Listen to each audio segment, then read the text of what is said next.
But you know the funny thing, talking about that, I've got a theory, but I don't know how. Okay. Pick up your theory, because mine is they have ulterior motive, whatever it is. But you tell what theory, because I want to know why. Well, if you notice, there's two things happening in the Western countries. The first thing that happens, especially in Europe, is that they give money to women who have children but have no man.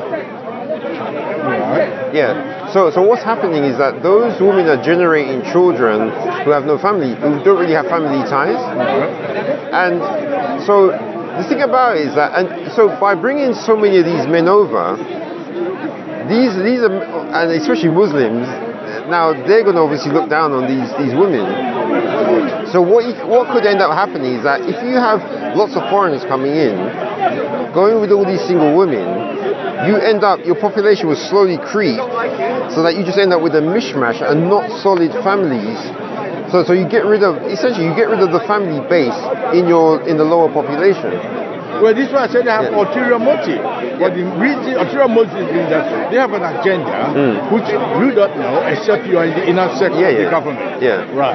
So I think what you just said could be the thing. They want to dismantle the family units. Right? Really the strength, because you know, like the church that I grew up in, here's something I remember is that, I was even thinking about this yesterday, that there was there's 5 families I can remember, and there's probably more, where they had at least a minimum of 4 children. Right. And this was like loads. So you go in there, whenever a specific family came in, you see like the entourage coming with them. Yeah.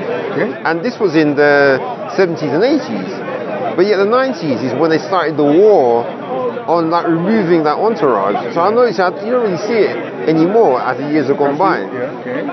But here's the thing. Whenever anything bad is happening in the country, you notice how the like you know, especially like what happened recently when they brought that thing in about the ID, national ID. I remember a lot of people. What you'll find if you look at that protest is that I bet you'll find that there's lots of men with women beside them.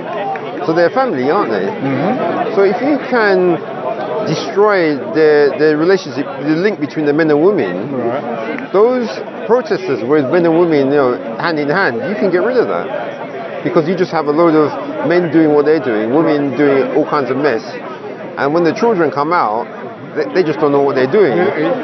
So you end up with, but here's the part where what I think the end goal might be is that when you have these children who all they do is have fun on the weekends, what it means is that in order to have fun, they need money. And in order to get money, they have to work. So what that means is you can give them any rubbish job. So you can give them a job like folding cardboard, and they'll take it just so they can get the money to have fun on the weekend. So literally, you end up with these mindless slaves who will take any job. And I think they want to increase that amount of mindless slaves and make them like more.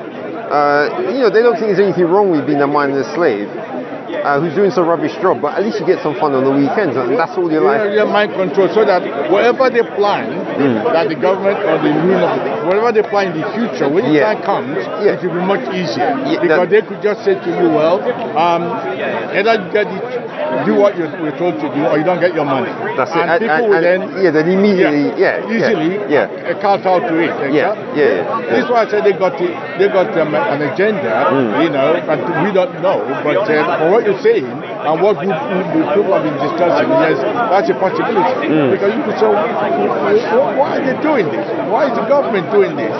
You know, allowing this type of thing to happen, and people are talking about it. And if you say too much, you say, shoot, you are this, you are anti, you know, and then you keep quiet. You become the bad guy. You'll be knocking at your door for being anti-Islam or anti-this, anti-this. It's a shame, because bad things are going to happen in the future, except the government wakes up and do something about it. But like you said though, I would say the government's already awake. Sorry? The government's already awake. They are awake. They are awake. But you know, it's doing something about it. For instance, in the incident in Australia, this, as far as Australia, they said they were spoken to the Prime Minister of Australia that this is they wrote me a letter, give instruction that things are going to happen. But he denied it. He said, no problem, nothing's going to happen. Everything's in control. Right. Then bang, this happened. All of a sudden, saying that it's an attack on the Jewish person is an attack on the whole of Australia. But it's too late, they've done it. Yeah. They've done it. So it's like an awakening. But who knows what are they going to do in the future to prevent things like that happening?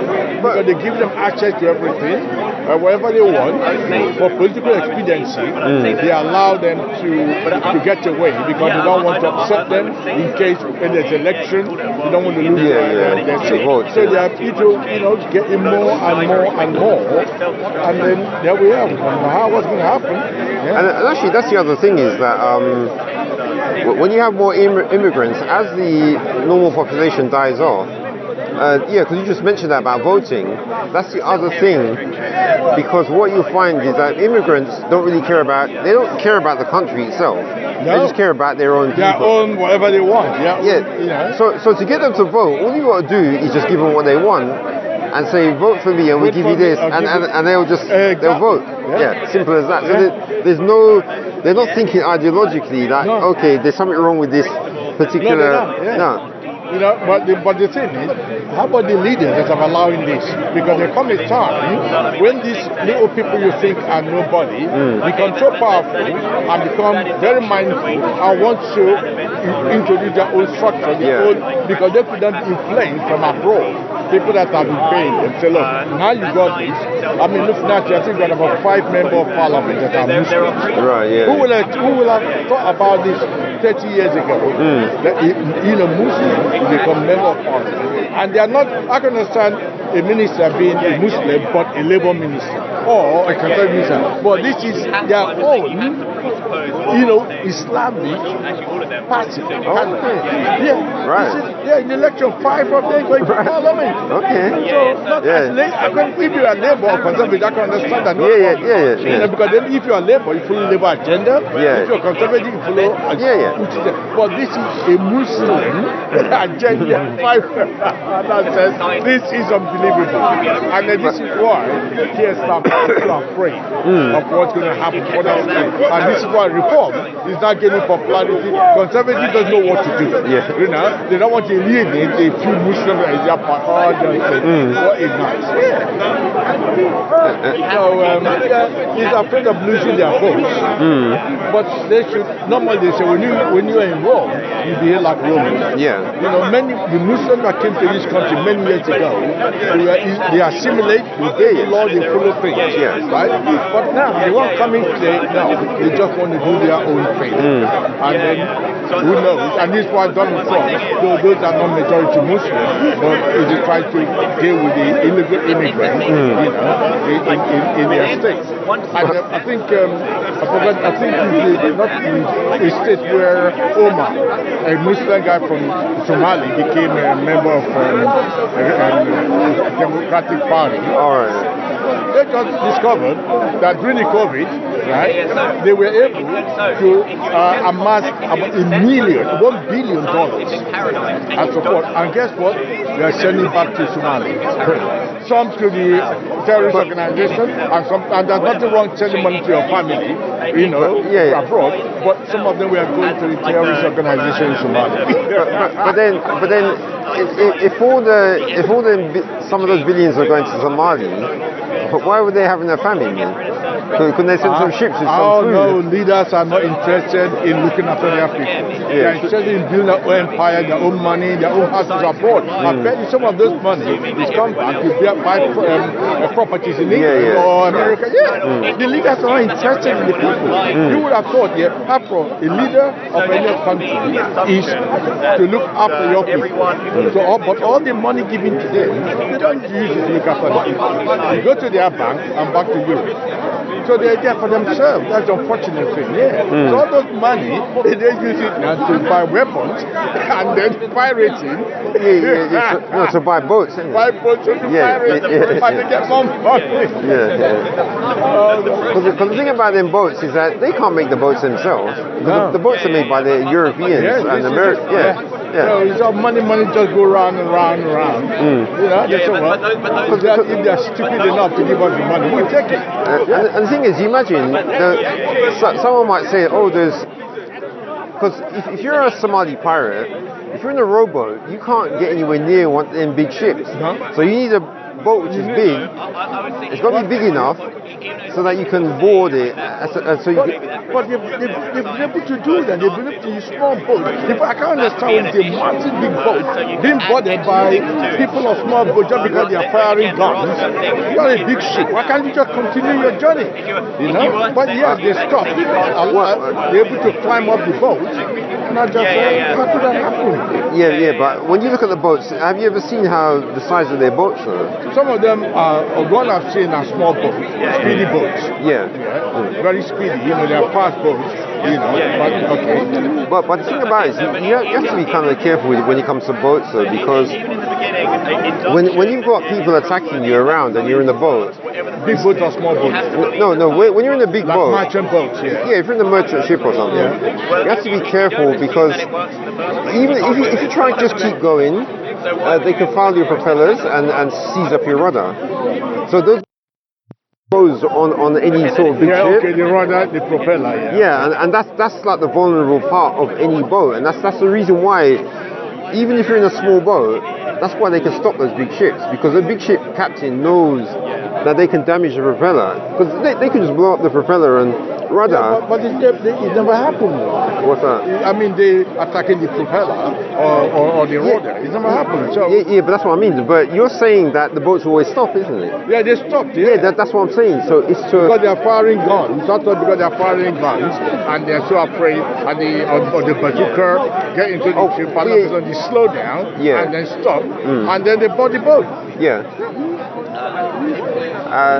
But here's the interesting thing though is that but obviously if it's a warship, they don't do that because the warship definitely you have to open fire on sunk their boat. But they do that mainly on the marching. But you know the interesting thing about the fact that they're in speedboats. But do you know that I mean you've had a car, or you got a car now? Car? Yeah. I had a car, but all right. Yeah, and you know that when you got a car, you got to maintain it. Because if you don't, the engine can just die on you anytime. So these speedboats, they might be pirates and they got speedboats, but they have to have mechanics to look after it. And those speedboats need to be serviced, and you can get new parts. So obviously there's an actual commerce to get parts to them to do repairs. It's business. That's what I mean. That's why people say all these people crossing from Spain, from France, where they got all these people, all those boats. They're buying it from someone, buying the engine. So why can't they trace back and find out where this is? No, they can, because the engine's got a serial number on it. They know the source. It's a business. It's a cartel, to be honest with you. I think they allow this to happen for some reason. Maybe one day, if we're alive, we'll get to know the reason. There's an ulterior motive for it. I don't know. And I suppose what's worse is that with these Somalis, and like you say, you're saying that these Somalis, they fire the RPGs, rockets, guns, because them RPGs, they're not cheap, They're not. Like, even what I earn in a week, I ain't got anywhere near an RPG. Actually, what they get it from the black market, they get supplier. It's a business. All these things, whatever all these people do is a business. And it's up to, and if they interview any of these people properly, honestly, they could tell you how things work out. But then, when they give the information to the police, this is what's happening. They take the information and they sat on it. But when they spoke to the Home Office, they say, you know what, just keep quiet about this. But anyway, what they do normally, like how they do, when when you're with a big company and you want to take out another big company, you obviously, when you do something, it can't be traced back to you. So what you have to do is you have to have your special man, who's like the white envelope guy. So the only things that transfer between people is in an envelope. Because you see, when someone gives another person an envelope, you can't trace it. Correct. So it breaks the link. Oh yeah, of course, yeah. They do that a lot, isn't it? This is why you never know you never know the leader or the head guy. Yeah. But you know the lieutenant down the line, and everything stopped there. Yeah, that's So wherever the envelope. Yeah, you go that's as far as it goes. You don't have that. And that's also why paper is still going to be important, because you see, computers it can be traced too easily. But paper is still the main thing where you can put instructions on and then give it to someone, and then the trail disappears when you give them the paper. Yeah, but the thing is, because this, because everything now has to be paid into the bank, they'll be able to say, look, the guy they put so much money, or people are putting so much money, and they could trace where is the money coming from. And if those people are apprehended and questioned or encouraged or corrupted, they open their mouth and give the source.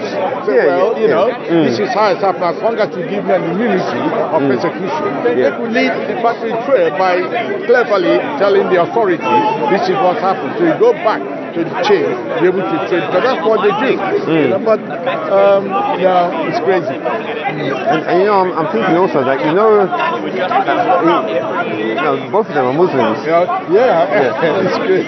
But and I think that's I'm kind of thinking that how I was looking on the Bank of England website, and it said that they're coming out with this digital pound, but then when it was talking about the digital pound, there's a statement further down where it said that the bank will be continuing giving out notes as long as people want them. And I was thinking about that. I was thinking, well, it's true. If you're a criminal, you're going to want notes, aren't you? Yeah. So it's like the bank knows that the shady people and criminals still need notes. So that's the reason why the bank isn't going to do away with them, because all their shady guys, especially big business, they're still going to use notes as well. They still want to, I mean, we're talking about digital currency for the future. Well, that will come up, but as I said, people will still be using money, right? Because there's certain parts of Africa where, and I know, because there's still currency, but most of the exchange is now by using their phones. Right? The money transactions by phone, everything by phone. You just transfer money. Even when you go to the ordinary market, they just buy something, even tomatoes. Just every market woman have got his own pad for you to pay. So you see a continuation. And something. So obviously, in the Western world, a lot of people oppose it, right? But eventually, saying about 40 or 50 years time, when the whole structure is set up, then and this is definitely have. Because I noticed one thing. Previously, all the banks are separated by the Barclays Bank, Lloyds Bank, HSBC, and all that, right? Now, all of a sudden, when I go to my Lloyds Bank, all of a sudden I see Halifax, right? But where do you see it though? When I log into it, because I got online banking. Okay. Right. So when I go to my phone and I press the icon for Lloyds Bank. Right. And I want to do a transaction. I put my PIN number.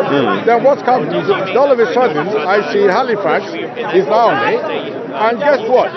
And it's giving the option to transfer money from my Halifax account, even though I've got a Halifax online banking. So now it looks as if I don't want to log in on my Halifax online banking, I could go to my Lloyds Bank and do everything. So what I'm trying to say now, my information puts us only on Halifax and only on Lloyds Bank have now been linked. But you know the interesting thing, they used to be linked before though at one point. I remember. No, No, before, you're allowed to do transactions, say from one bank to to one. Say if you got two bank accounts, you're allowed to pay money from A to B. But what's happened now, the B is now on your phone. Oh, right. Okay. So you can withdraw money from your B bank, right, or transfer it yourself, or this is another way. You know now, for you to open an account, you have to use your ID number. You request for ID. So in other words, your ID number has now been linked. So both banks and the Central Bank of England will eventually, when they're talking about this, the national ID. So everything will then be sourced to them. But in future, wherever money is spent, because of the linking, the Central Bank will know exactly what you're doing. This is why they talk about digital currency in the future. Well, I mean, they'll do that, but I still think that that statement on the I think that statement on the Bank of England website about if you still need it, because when they're trying to pay a mercenary, you still want to pay a mercenary with notes. Yeah, but you know, they will eventually try to prevent that. When the majority, I'm not talking, this is 50 years time. When they got an agenda. When the time comes, so for instance now, before coins are very important, pennies are halfpennies, right? And pence. Now, because people are not using pennies anymore, they're not using halfpenny anymore, they're not using all those currencies. The only one that is viable, most common, you could still use it, is 20p, 10p, 20p and above, right? So eventually, the 1 penny will be eliminated, right? And they're moving forward. So as the generation, I know most of the young generation, all this, the Gen Z, they are so much glued into computer. If you tell them to spend money, they say, oh, no, I better do it. It's quicker on my phone, right? Than, actually getting money out of my wallet and paying for something. But I'm not sure if they want to get rid of the 1p though, because I say in the future, as the time comes, they'll find it's expensive to print those coins and nobody is using it. Just in America, Donald Trump has done it now. That the cents, the cent in America got cents, dollars, and they said it's not 5 dimes. It's not necessary to be printing those dimes now, or something like that. And they've agreed to print the last one and stop printing that.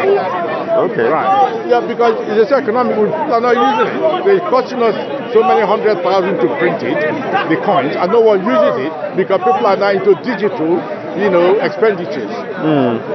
So in about 50 years' time, then you find that currency will be more digital. The paper will still be there, but eventually it will gradually be eliminated, especially with this generation, the young ones, and the future generation, your grandchildren now, that will become 20 in 20 years' time. If you give them 10p, they'll say, Dad, what is this? Oh, they say, that is a coin. Do you want it? They say, I don't need it. So that becomes the generation. It's part of it, but what I don't like is the control they want to use it, because eventually, as they try to, as you are saying, they try to get people to become so mentally not willing to attend. They could then say to you, we know you're spending, all they need to press the button, because they know your ID, you got everything. They could then stop your ID, by virtue of that, whatever money being given to you, if you refuse to do what you are told to do, they could just press the button. If you then go to your online banking to withdraw money, they say, sorry, it's gone, and then you try to pay something, you can't bounce it back, you can't pay anything, because you violated one of the government regulation, and that's a possibility. But you know what I'm saying to you about the mercenaries though, but you do realize that mercenaries are only hired by rich people, so normal people don't hire mercenaries. Of course not. So that's why I'm saying they're still going to need the notes. They will still need it. Yeah. In 50 years time, will they still be needing us? Yeah. 50 years time, you reckon? You're still gonna the mercenaries still gonna want $1 million up front to do the job. No, so. you know what they'll do? They'll develop a crafty way, clandestine way, or a way to transfer money to a mercenary that you cannot trace. Right? You go through a source, and when once you leave that source, you block. Just like people doing this scamming and cryptocurrency. Right? Yeah. It takes a long time. I mean, they could be in Russia, Afghanistan, and then you could scam people here. You could trace it to one point, and everything disappears. Yeah. So that's what's going to happen. Then, because if everybody can buy things by just paying for it through online, all the business will accept it. But then the money will be washed by the time it gets to the end. Yeah. So that when the person uses the money, there will be no problem. Oh, they will come up. Remember, as you said, it's the business people that hire mercenaries. Yes. They will make sure the government creates a way where you to run their business. Yeah, true. That's true. They do it. Because the government is part of it. They are working for the government. So the government creates an avenue where there is a block. We don't want the money to go through that source, like the white envelope, this stuff. Beyond that, you don't know. You got the middleman, but the real boss behind there, governor, I'm innocent. And you're saying about the big business. I was even thinking of this yesterday as well. That you know how big business, the way that they have all these things where the rich people can get their money offshore and not pay taxes, etc. And the government lets them do it. And I was thinking that it makes sense that the government does that, because what they're doing is that these billionaires are doing a job for the government, and that is, if your company, about Google or Microsoft, what it is that when they have all these people who log in and buy stuff from these companies or sign up for them, the companies are telling them stuff. So anything, if the government wants things to go a certain way, I suppose what I'm trying to say is that the companies have a channel to people. And so because all these big companies have this channel to lots of, then the government itself doesn't have to bother, because it can instead let the companies be the ones who control the people, rather than the government having to put their own, what do you call it? So the government doesn't have to put anything in place where they're trying to feed the people information. Right. So instead, you just get the big companies like Microsoft, and when they're having all these people buying office from them, they're getting a certain vibe for it. There's no office isn't going to tell you that the government is bad. You never see that anywhere on any Microsoft site. And if the government does anything a bit evil or shady, none of these corporations are going to mention that. And they're also good at suppressing that kind of. Oh yeah, they're very good at suppressing it. Yeah. So it's as if you could kind of say that, to me, these big corporations, they're I don't know if you can really say it's like a gang, but it's like their job. They've been given the proxy job of controlling the population. Yeah. And so if you have your big company and you've got billions of people who are buying stuff from you, if you toe the line with the government, then they'll give you concessions. Oh yes, that's exactly. Because you're keeping all the people who are coming to you, you're controlling them, keeping them calm and making sure they support the government, etc., and do their job well. And so it's as if that's why these companies get to do the stuff that that we complain about, why they get tax breaks, etc. It's simply because they're actually doing a favour to the government. Yeah, of course, and the government in return allow them a bit of not paying their taxes when they should have paid, like me, right? Yeah. Oh yeah, I think most of they are the extending hand of the government. Yeah. Okay, bro, Mike. Yeah. So brother Lee is going to go around, and then before I go home, see what's happening. Yeah. Okay. All right. Yeah. All right.